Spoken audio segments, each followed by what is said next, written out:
Namo Bhagavate Vasudevaya. Namo Vishnupadaya Krishna Prasthaya Bhutale Srimate Bhaktivedanta Swami Nityanamane Namaste Saraswata Deve Gauravani Prachadane Nirvishesha Shunyavadi Paschatya Deshatadane Shri Krishna Chaitanya Prabhu Nityananda Sri Advaita Gadadhara Srivasadi Gaur Bhakta Vrinda Hare Krishna Krishna Krishna Hare Hare Hare Rama Hare reading from Srimad Bhagavatam, Canto 11, Chapter 17. Is it verse 44? Yes, Maharaj. That is right, Maharaj. Yes. Samuddharanti ye vipraṁ sīdantaṁ mat-parāyaṇam naur uddhariṣye not cirād āpadbhyo naur ivārṇavāt. Translation: just as a ship rescues those who have fallen into the ocean, similarly, I very quickly rescue all from all calamities those persons who uplift brāhmaṇas and devotees suffering in a poverty-stricken condition. Purport: the Lord has described how brāhmanas and devotees achieve the perfection of life, and now a similar perfection is offered to those who utilize the materialistic wealth to relieve the poverty-stricken condition of devotees and brāhmanas. Although one may neglect the devotional service to the Lord to pursue a material life of sense gratification, one can rectify one's position by dedicating one's hard-earned money to the service of the Lord. Seeing the difficult austerities accepted by saintly persons, pious person should make arrangement for their comfort.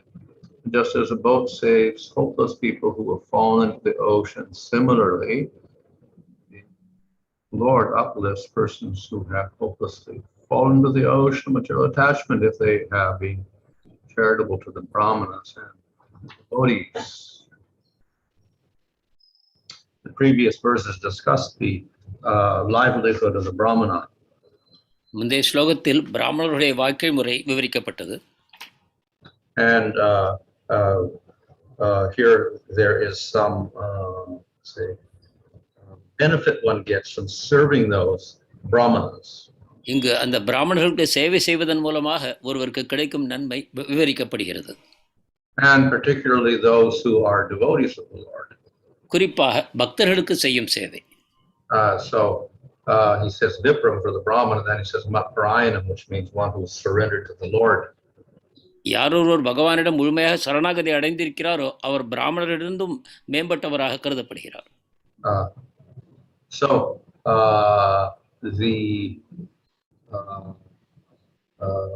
person who helps those brāhmanas or devotees who are suffering, then the Lord promises he will deliver them from the ocean of miseries. துன்பத்தில் இருக்கக்கூடிய பிராமணர்களுக்கும் பக்தர்களுக்கும் உதவி செய்யக்கூடியவர்களை இந்த சம்சார துன்ப சாகரத்திலிருந்து தானே விடுவிப்பதாக பகவான் இங்கு கூறுகிறார். Just as a boat delivers a person in the ocean.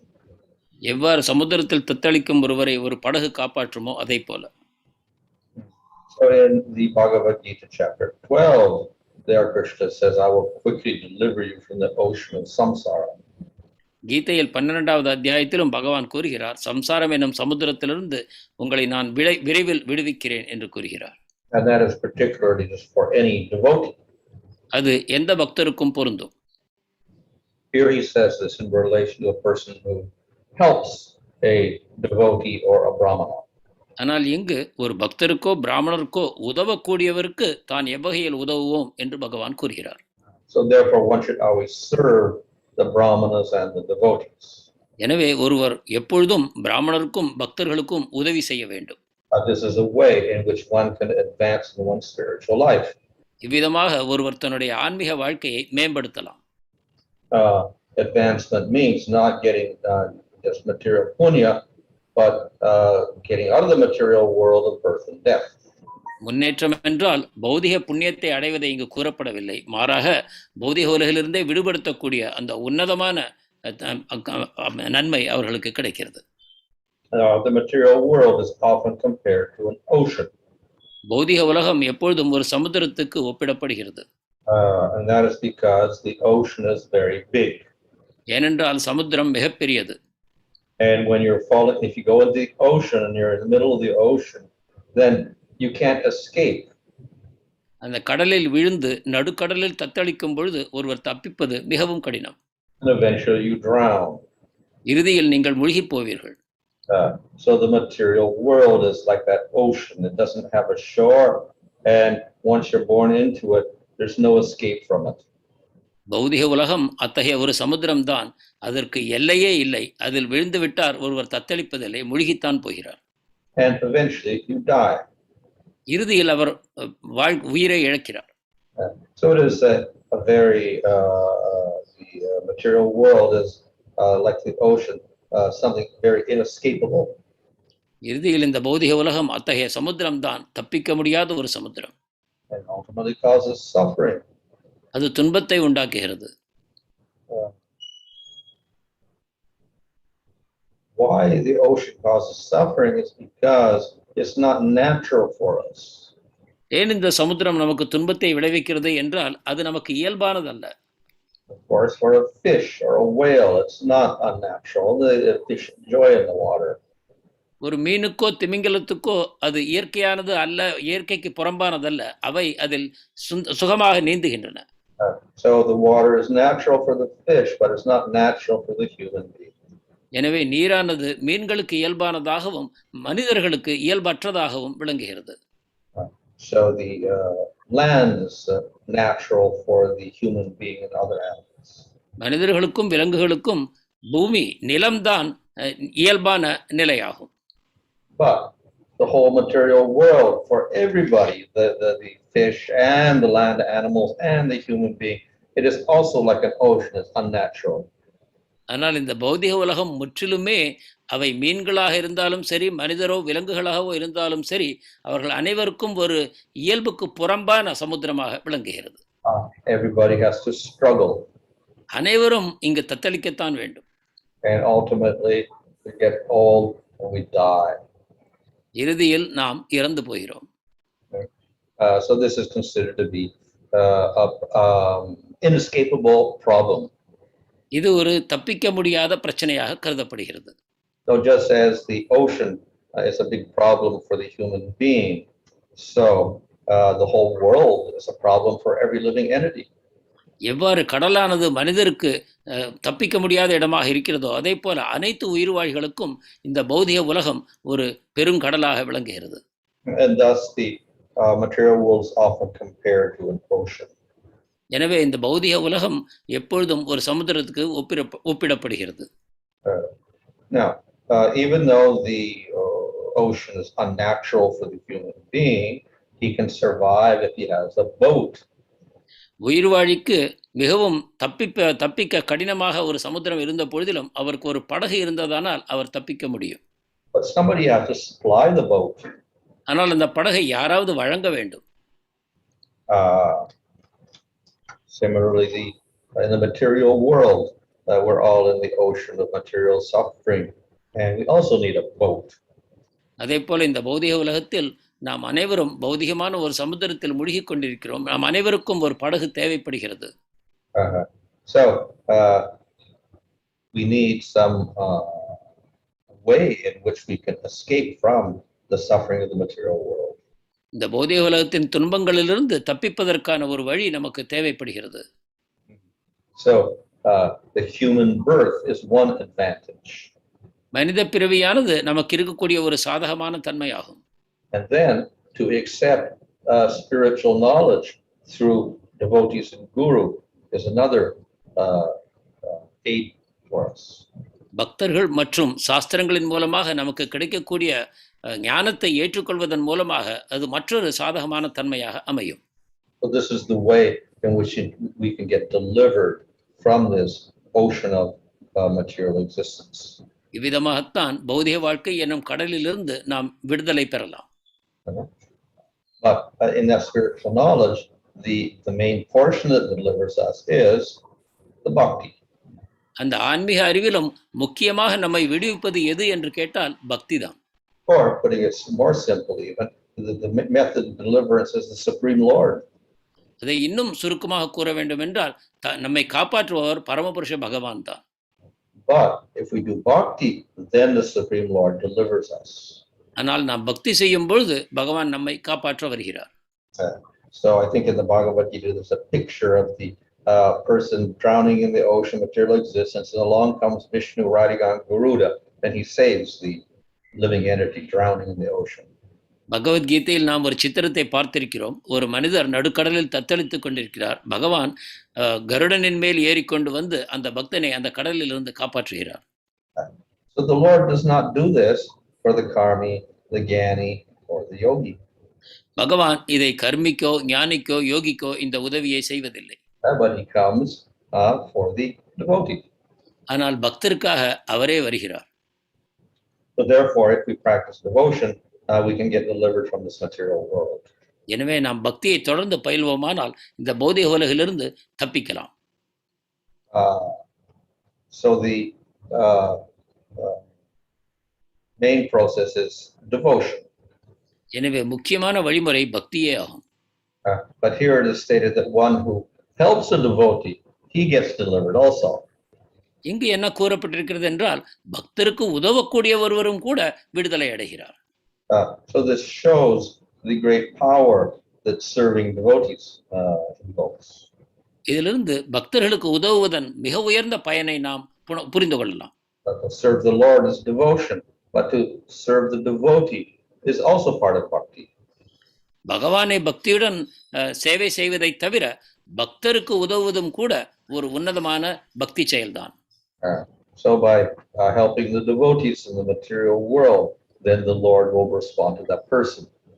பௌதிக உலகில் பக்தருக்கு உதவுவதன் மூலமாக பகவான் அந்த உதவி செய்பவருக்காக தான் உதவியை தருகிறார்.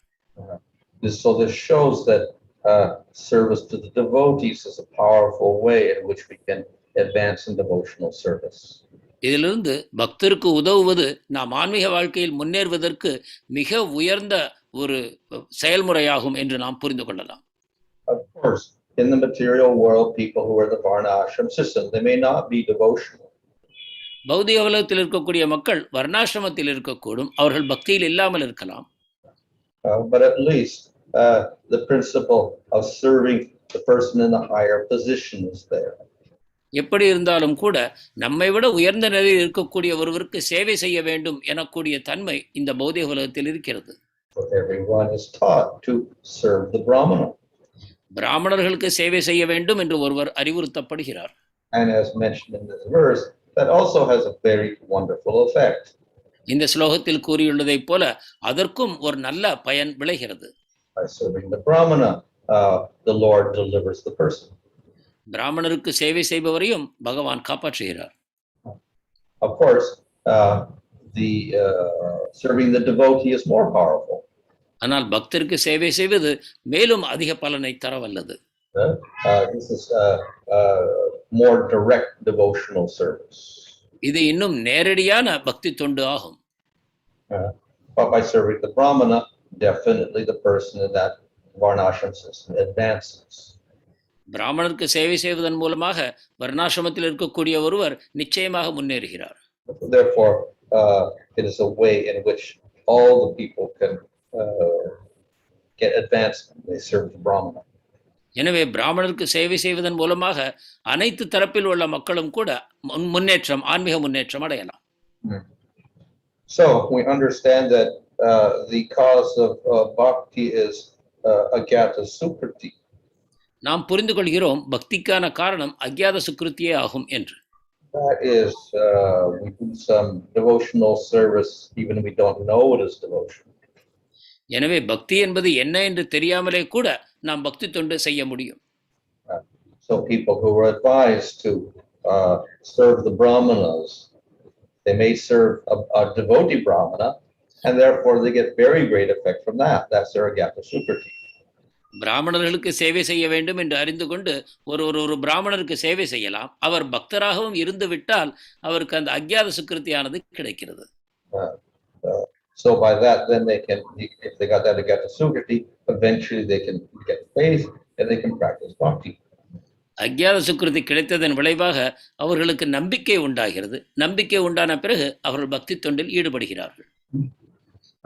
So the Varnashram system provides methods by which people can also eventually develop faith and bhakti. இவ்வாறு வர்ணாசிரமத்திலும் சில செயல்முறைகள் இருக்கின்றன. அவற்றின் மூலமாக மக்கள் இறுதியில் பக்தியை அடைய முடியும். Of course, the devotee may be not a brahman, he may be kshatriya, vaishya, sudra, anyone, and if one serves him, one gets very great effect from that. பக்தர் என்பவர் பிராமணராக இருக்க வேண்டும் என்று இல்லை. அவர் க்ஷத்திரியராக, வைஷ்யராக, சூதராக இருக்கும் பொழுதிலும் கூட அந்த பக்தருக்கு சேவை செய்வதன் மூலமாக ஒருவருக்கு மிக உயர்ந்த பயன் கிடைக்கிறது. So one is advised to serve the brāhmaṇa, but actually one should serve all of the entities. எனவே ஒருவருக்கு பிராமணருக்கு உதவி செய்ய வேண்டும் என்று கூறினாலும் கூட அனைத்து உயிர்களுக்கும் உதவுவது என்பதே சரியான கொள்கையாகும். So in the Varnashram system, the one rule is you have to serve the guest. எனவே வர்ணாசிரம முறையில் ஒரு சட்டம் என்னவென்றால் விருந்தாளிகளுக்கு நாம் சேவை செய்ய வேண்டும். That's one of the duties of the grihastha. இது கிரகஸ்தரின் ஒரு முக்கியமான கடமையாகும். So he may not be a brahmana, but you have to serve him. விருந்தாளி பிராமணராக இல்லாத பொழுதிலும் கூட அவருக்கு சேவை செய்ய வேண்டும். So in this way, anyone in the Varnashram system, they serve the guest and they may serve a devotee. So therefore they get a gyata sukriti for that. இவ்வாறு வர்ணாசிரமத்தில் இருக்கக்கூடிய அனைவரும் விருந்தாளிக்கு சேவை செய்யும் பொழுது அந்த விருந்தாளி வைஷ்ணவராக பக்தராக இருக்கும் பட்சத்தில் அவருக்கு உன்னதமான பயன் கிடைக்கிறது. And of course, there's a general principle that all the people of all the Varnas have to show compassion to other living entities. மேலும் ஒரு பொதுவான சட்டம் என்னவென்றால் வர்ணாசிரமத்தில் இருக்கக்கூடிய அனைவரும் அனைத்து உயிர்வாழிகளுக்கும் சேவை செய்ய வேண்டும் என்பதாகும். So this encourages them to always be charitable to everyone. இது அவர்களை எப்பொழுதும் அனைவரிடமும் கருணை கூறும் வகையில் அவர்களை உற்சாகப்படுத்துகிறது. And if they give charity and it happens to be a devotee, then they get a gyata sukriti. அவர்கள் தானம் செய்யும் பொழுது அவர் ஒரு பக்தராக இருக்கும் பட்சத்தில் அவர்களுக்கு அஜ்ஞாத சுக்கிருதி கிடைக்கிறது. And this will eventually lead to faith and bhakti. இது இறுதியில் பக்தியின் மேல் நம்பிக்கையை அவர்களுக்கு உண்டாக்கும். In this way, indirectly, the Varnashram system also serves to promote bhakti. இவ்வாறு மறைமுகமாக வர்ணாசிரம முறையும் கூட பக்தியை ஒரு வகையில் தூண்டுகிறது. So in this verse it states that one is freed from the ocean of dangers and calamities. இந்த ஸ்லோகமானது ஒருவர் இந்த துன்பங்களும் அபாயங்களும் நிறைந்த சமுத்திரத்திலிருந்து காப்பாற்றப்படுகிறார் என்று கூறுகிறது. So this of course is not the ultimate goal of pure bhakti. ஆனால் தூய பக்தியின் இறுதி லட்சியம் இது அல்ல. But definitely it's the goal of people who are suffering in the material world. ஆனால் நிச்சயமாக பௌதிக உலகத்தில் துன்பத்தில் ஆழ்ந்திருக்கக்கூடிய மக்களுக்கு இது ஒரு லட்சியமாகத்தான் அமைகிறது. So therefore this will encourage such people who are suffering. எனவே அவ்வாறு துன்பத்தில் ஆழ்ந்திருக்கக்கூடிய மக்களுக்கு இது உற்சாகமூட்டும் வகையில் அமைந்திருக்கிறது. So we will see in the Bhagavatam and other scriptures there are promises given to people which are not about pure bhakti. They're deliverance from suffering, attainment of money, etc. So sometimes material results are described in relation to serving the devotees of the Lord. இவ்வாறுதான் பாகவதத்திலும் இதர சாஸ்திரங்களிலும் கூட பக்திக்கு புறம்பான ஒரு பௌதிகமான பயன்களை பற்றி அதிகமாக கூறப்படுகின்றன. ஏனென்றால் இவற்றின் மூலமாக பௌதிக துன்பங்களில் தத்தளித்துக் கொண்டிருக்கக்கூடிய மக்களுக்கு பக்தி பாதையில் வந்து சேவை செய்வதற்கான ஒரு உற்சாகம் ஊட்டப்படுகிறது. So these are not the ultimate goal or the ultimate result. இவையெல்லாம் இறுதி லட்சியங்கள் அல்ல, இறுதி பயன்கள் அல்ல. But they give encouragement to people who do have material desires. ஆனால் பௌதிக ஆசை இருக்கக்கூடிய மக்களுக்கு அது ஒரு உற்சாகத்தை ஊட்டுகிறது. And we'll find plenty of examples of this not only in Bhagavatam but in other Puranas. இதற்கான பல உதாரணங்களை பாகவதத்தில் மட்டுமல்லாமல் இதர புராணங்களிலும் காண முடியும். So therefore there will be statements like you offer incense to the Lord and you will get the result of an asvamedha sacrifice or a rajasuya sacrifice. உதாரணமாக பகவானுக்கு சாம்பிராணி அல்லது ஊதுபத்தி காட்டுவதன் மூலமாக உங்களுக்கு அஸ்வமேத யஜ்யமோ ராஜசூய யஜ்யமோ செய்ததற்கான பலன் கிடைக்கும் என்று கூறப்படும். Or if you bathe the Lord in Panchamrita, then you can enjoy in Smarga for a billion years, something. அல்லது பகவானுக்கு பஞ்சாமிர்த அபிஷேகம் செய்வதன் மூலமாக நீங்கள் சொர்க்கலோகத்தில் 1 கோடி ஆண்டுகள் சுகம் அனுபவிக்கலாம் என்றும் கூறப்படலாம். So when the devotees read this, oh, what is all of this? Well, we don't want this. ஒரு பக்தர் இவற்றை காணும் பொழுது ஏன் இவையெல்லாம் கூறப்பட்டிருக்கின்றன, இது நமக்கு வேண்டாமே என்று கருதலாம். So that is true, but this is meant for people who are not so advanced, people who have material desires. So these statements are there for them only. அதுவும் உண்மைதான். ஆனால் இத்தகைய வாக்கியங்கள் அதிகமாக முன்னேற்றம் அடையாத பௌதிகமான ஆசைகளை கொண்டிருக்கக்கூடிய மக்களுக்காக கூறப்பட்டவைதான். At the same time, the statements are not untrue. அதே சமயம் அது பொய் என்றும் கூற முடியாது. Because by performing bhakti, one waters the root of the tree, all of the leaves are satisfied. ஏனென்றால் ஒருவர் பக்தி செய்வதன் மூலமாக மரத்தின் வேருக்கு நீரூற்றுகிறார், அதனால் அந்த மரத்தின் அனைத்து பாகங்களும் திருப்தி அடைகின்றன. So by worshipping Vishnu or Krishna, then all the devotees are satisfied. எனவே கிருஷ்ணரையோ விஷ்ணுவையோ வழிபடும் போது அனைத்து தேவதைகளும் திருப்தி அடைகிறார்கள். All the devotees are satisfied, they will give all material results. தேவதைகள் அனைவரும் திருப்தி அடையும் பொழுது அனைத்து பௌதிகமான நல்ல விளைவுகளையும் அவர்கள் தருவார்கள். But of course the devotee doesn't really strive for this. ஆனால் ஒரு பக்தர் உண்மையில் இதற்காக ஆசைப்படுவதில்லை, முயற்சி செய்வதில்லை. So the real result for the devotee, of course, is prema. எனவே பக்தருக்கு கிடைக்கக்கூடிய விளைவு பிரேமையாகும். Sometimes this also is stated indirectly. சில இடங்களில் இதுவும் மறைமுகமாக குறிப்பிடப்படுகின்றன. So therefore the Puranas will say by bathing the Lord or offering lamps, one goes to Vaikuntha. எனவே பகவானுக்கு தீபம் காட்டுவதன் மூலமாக அபிஷேகம் செய்வதன் மூலமாக ஒருவர் வைகுண்டத்திற்கு செல்ல முடியும் என்று கூறப்படுகிறது. Or you get sarupya. அல்லது சாரூபியம் கிடைக்கும். But even that is not desired by the devotee. That's salokya and sarupya sarsti. These are not desired by the devotee also. ஆனாலும் பக்தர் அதற்கும் ஆசைப்படுவதில்லை. சாலோகம், சாரூபியம், சாஷ்டி போன்ற சித்திகளுக்கும் அவர் ஆசைப்படுவதில்லை. So the real goal is simply to serve the Lord eternally. அவருக்கு இருக்கக்கூடிய ஒரே லட்சியம் சாஸ்வதமாக நிரந்தரமாக பகவானுக்கு சேவை செய்வது ஒன்றுதான். But that is a higher level of bhakti. ஆனால் அது அதிக உன்னதமான பக்தியாகும். It is more secret. அது இன்னும் ரகசியமானது. And therefore it is mentioned less. எனவே அது அதிகமாக கூறப்படுவதில்லை. But that does not make it anything less than the highest goal. It is the highest goal, but it is not mentioned so often because it is secret. அது ஒரு தாழ்ந்த லட்சியம் என்று நாம் கருதிவிடக்கூடாது. அது அதிகமாக கூறப்படவில்லை என்ற காரணத்தினால், அது ரகசியமானது என்ற காரணத்தினால் தான் அது மிகவும் குறைவாக கூறப்படுகிறது. It is appreciated by fewer people. இதை சில பக்தர்களே, தூய பக்தர்களே இதை முழுமையாக அறிந்து பாராட்டுகிறார்கள். Hare Krishna. Hare Krishna Maharaj.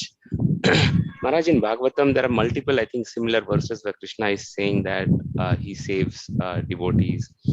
We also see there is a verse in Bhagavatam where it says that it also gives an analogy of a ship and actually says that the captain of the ship is actually the spiritual master. So in this case, can we actually say that while Krishna says here, I am saving, but actually in many cases for devotees, it's actually the spiritual master, the mercy of the spiritual master is what is saving, which is, flowing of mercy of Krishna flowing through the spiritual master, which is actually the savior. பகவான் கடலிலிருந்து நானே காப்பாற்றுகிறேன் என்று கூறுகிறார். ஆனால் பாகவதத்திலும் இதர இடங்களிலும் கூட நாம் காண்கிறோம், ஆன்மீக குருதான் அந்த கப்பலின் தலைவராக கூறப்படுகிறார். இவ்வாறு பகவான் தன்னுடைய ஆச்சாரியர் வைஷ்ணவர் மூலமாக தரக்கூடிய உதவியைத்தான் தானே தருவதாக குறிப்பிடுகிறாரா? Previously in discussing the brahmachari, then there was these verses about serving the guru. இதற்கு முன்னால் பிரம்மச்சாரியை பற்றி நாம் விமர்சிக்கும் பொழுது குருவுக்கு சேவை செய்வதை பற்றி நாம் படித்தோம். So one must show respect to that guru. குருவுக்கு ஒருவர் மரியாதை காட்ட வேண்டும். Because he is the one that delivers the knowledge of bhakti by which one can get deliverance. ஏனென்றால் பக்தியின் ஞானத்தை அந்த குருதான் வழங்குகிறார், அதன் மூலமாகத்தான் ஒருவர் விடுதலை பெறுகிறார்.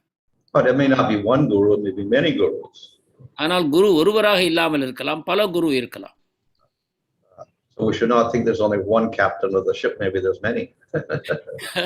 கப்பலுக்கு ஒரே ஒரு தலைவர் தான் என்று எண்ணிவிடக்கூடாது, பல தலைவர்கள் இருக்கலாம். But what does the captain do? He's knowledgeable. of how to cross the ocean. ஆனால் அந்த தலைவருக்கு என்ன தெரிந்திருக்கிறது என்றால் இந்த சமுத்திரத்தை எவ்வாறு கடப்பது என்பதை அவர் அறிந்திருக்கிறார். If you have someone steering the boat, but he doesn't know where he's going or how to do it, then the boat will capsize. கப்பலை வழிநடத்தி செல்பவர் அதை எவ்வாறு செய்ய வேண்டும் என்று அறியாத பட்சத்தில் அந்த கப்பல் கவிழ்ந்து விடலாம். So the devotees of the Lord are expert at understanding the proper method. ஆனால் பகவானின் பக்தர்கள் இந்த கப்பலை எவ்வாறு வழிநடத்தி செல்ல வேண்டும் என்பதை மிக திறமைசாலிகளாக இருக்கிறார்கள். Thank you, Maharaj. In this very short span of life, a devotee is trying to perfect his devotion. How much a devotee can utilize his time in serving other devotees in parallel to his devotional practice? இந்த குறுகிய ஆயுட்காலத்திற்குள் ஒரு பக்தர் தன்னுடைய பக்தி பாதையில் எவ்வளவு முன்னேற முடியுமோ அந்த அளவு முன்னேற விரும்புகிறார். இந்த குறுகிய அவகாசத்திற்குள் அவர் இதர பக்தர்களுக்காக என்ன செய்துவிட முடியும்? Well, serving devotees is part of bhakti. பக்தர்களுக்கு சேவை செய்வது பக்தியின் ஒரு அங்கம். Just as we chant the holy name and we do archa and serve the deity, so serving the devotees is another type of bhakti. எவ்வாறு புனித நாமத்தை உச்சரிக்கிறோமோ, அர்ச்சா விக்கிரகத்துக்கு சேவைகள் செய்கிறோமோ, அதை போலவே தான் பக்தர்களுக்கு சேவை செய்வதும் ஒரு அங்கமாகும். So generally we do all these services. ஆனால் பொதுவாக நாம் இவை அனைத்தையும் செய்கிறோம்.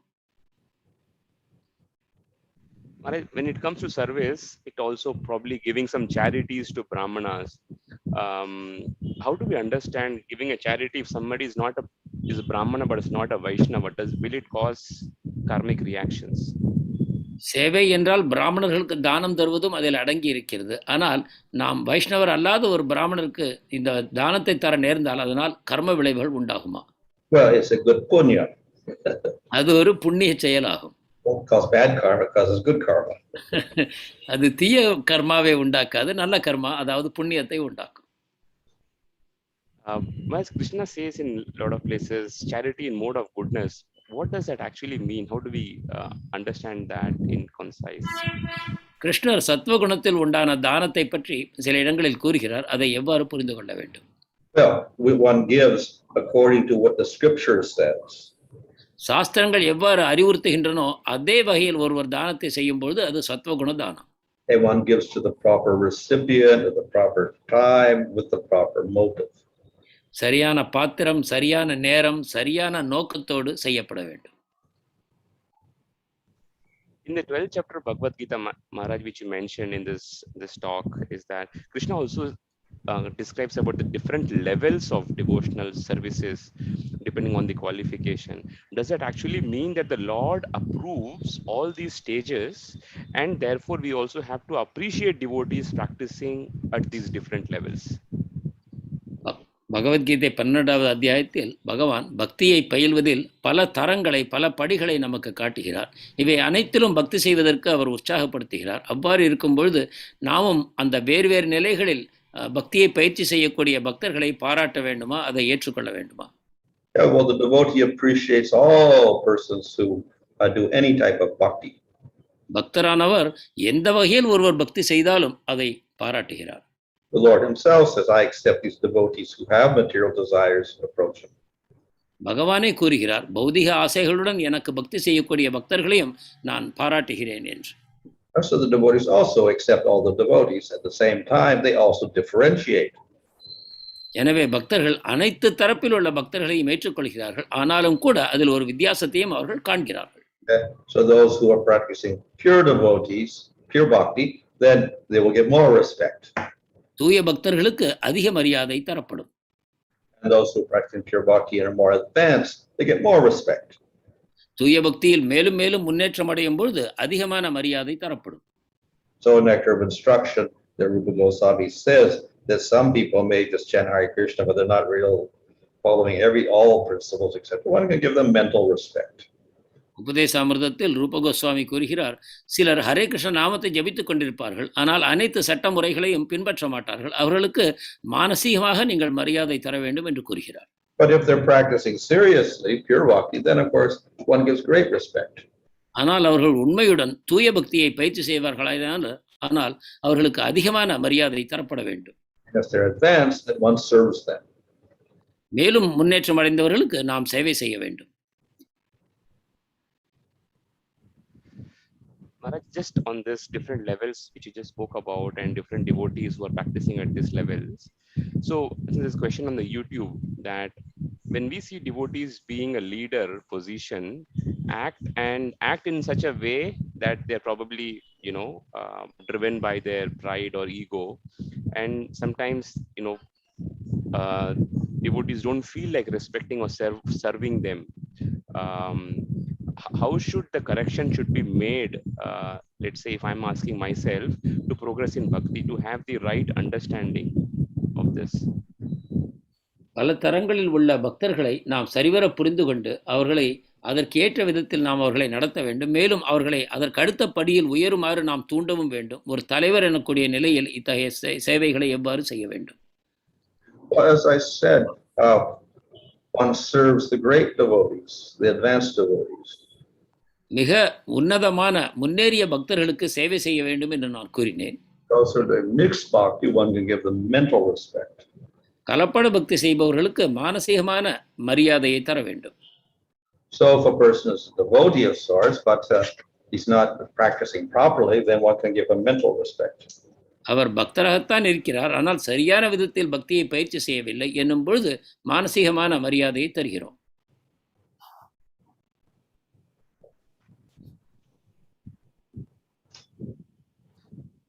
Sure.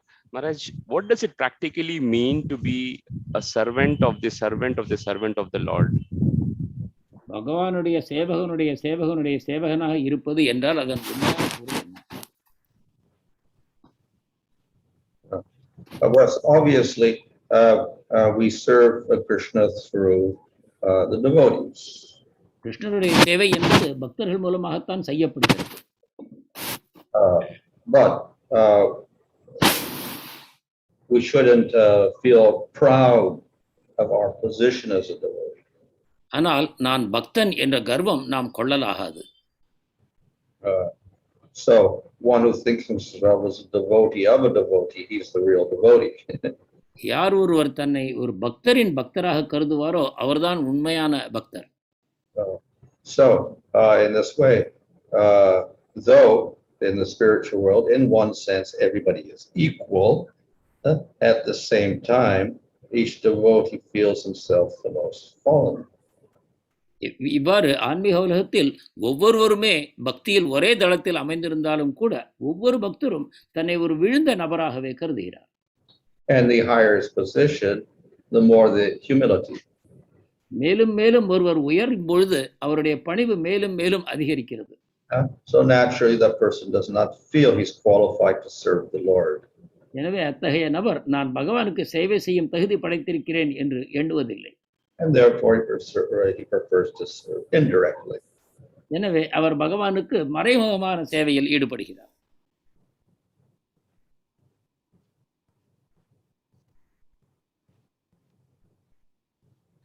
Thank you, Maharaj. I'm just looking if we have some more questions. Maybe I'll just, interest of time, I'll just cover some of the previous questions, Maharaj. Maharaj, there was a question was, when in this same chapter, I think, you spoke about Pancharatriki Vidhi. There's a question here. What is the fundamental difference between Vedic process and Pancharatra process? Is Pancharatra not part of Vedas? வேத வழிமுறைக்கும் பாஞ்சராத்திர வழிமுறைக்கும் வித்தியாசம் என்ன? பாஞ்சராத்திரம் வேதத்தின் அங்கம் அல்லவா, இல்லையா? Well, we have different types of scriptures. We have Vedas, we have Purāṇas, we have itihāsas, and we have smritis, and we have Pancharatra. நமக்கு பல வகையான சாஸ்திரங்கள் இருக்கின்றன. வேதங்கள், புராணங்கள், உபனிஷதங்கள், இதிகாசங்கள், பாஞ்சராத்திரம் என்றும் இருக்கிறது. So ultimately, they say the same thing, but let's say the qualification is different. இறுதியில் இவை அனைத்தும் ஒன்றையே கூறுகின்றன, ஆனால் அவற்றை பயிற்சி செய்ய தகுதிகள் மாறுபடுகின்றன. And consequently, the rules are slightly different. இதன் விளைவாக அவற்றின் சட்டங்களும் ஓரளவு மாறுபடுகின்றன. So the Vedas are largely concerned with sacrifices. வேதங்கள் அதிகமாக யஜ்ஞத்தை பற்றியே இருக்கின்றன. Pancharatra is largely concerned with deity worship. Pancharatram விக்கிரக ஆராதனையை பற்றியது. So, of course, there are methods of deity worship following the Vedas also. வேதங்களிலும் விக்கிரக ஆராதனையை பற்றி சில விஷயங்கள் கூறப்பட்டிருக்கின்றன. Those who are called the Vaikanasas, they follow a lot of the Vedic rules and Vedic mantras in their worship. வைகானசர் என்று கூறப்படுபவர்கள் இந்த வேதத்தில் விக்கிரக ஆராதனையை பற்றி கூறப்பட்டுள்ள சட்ட வழிமுறைகளை அதிகமாக பின்பற்றுகிறார்கள். And then others may follow the rules of Pancharatra. மற்றவர்கள் பாஞ்சராத்திர சட்டங்களை பின்பற்றலாம். So those who follow the more Vedic style of Vaikanas worship, they actually, you can only be qualified to worship the deity by birth. வேத வழிமுறையில் அந்த வைகானசர்களாக விக்கிரக ஆராதனை செய்யக்கூடியவர்கள் பிறப்பினாலேயே அந்த தகுதியை பெற வேண்டும். So certain temples, I believe, Parthasarathi temple is based on Vaikanas, so you can only serve in that temple by birth, not by just coming in and doing the worship. சில கோவில்களில் பார்த்தசாரதி கோவில் போல நான் கேள்விப்பட்டிருக்கிறேன். அங்கு பிறப்பினாலே தான் அங்கு பூஜை செய்யக்கூடிய தகுதியை ஒருவர் பெறுகிறார். தானாக அங்கு போய் வேலையில் சேர்ந்து கொண்டு ஒருவர் சேவை செய்ய முடியாது. And in worshiping the Lord, they use Vedic mantras. பகவானுடைய சேவையில் அவர்கள் வேத மந்திரங்களை பயன்படுத்துகிறார்கள். Temples which follow Pancharatra don't necessarily, they may chant the Vedic mantras, but they largely Pancharatric mantras. பாஞ்சராத்திர விதிமுறையின்படி கோவிலில் வழிபாடு செய்யக்கூடியவர்கள் வேத மந்திரங்களையும் பயன்படுத்தலாம், ஆனால் அதிகமாக அவர்கள் பாஞ்சராத்திர மந்திரங்களையே பயன்படுத்துகிறார்கள். So the scriptures say that for Kali Yuga, Pancharatra is more practical. சாஸ்திரங்கள் என்ன கூறுகின்றன என்றால் கலியுகத்திற்கு பாஞ்சராத்திரமே அதிகம் நடைமுறைக்கு ஒத்தது என்று கூறுகிறது.